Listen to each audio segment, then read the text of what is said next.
Back then, my big problem was that I just couldn't feel my lats at all, and as a result, I couldn't flare my lats. And obviously for a bodybuilding competition, that's a huge issue because I just couldn't do this pose here at all. The pose, as we say, front lat spread, back lat spread, and also the corrected pose where you manage to flare your wings. It was impossible for me to do that.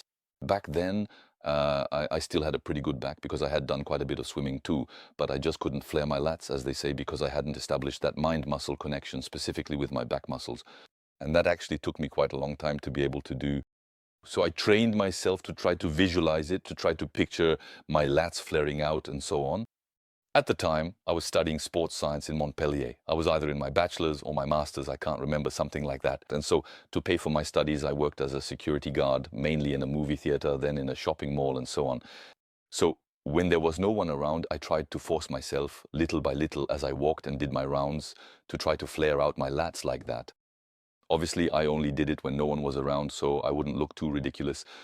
So I tried little by little, and by doing it every day, well, I eventually managed to gradually flare out my lats slowly, slowly, slowly. They weren't as developed as they are today, of course, but from the moment I figured out how to flare my lats, I was really able to develop them. So during back exercises, I was able to feel them much better, and that's when I really developed my back. It actually became a strong point for my competitions because I ended up having a wide back and a fairly slim waist, and that's ultimately what allowed me to win my overalls in men's physique at the time and to earn my pro card because I had both a slim waist and a fairly wide back. So it created that V shape the judges were looking for at the time.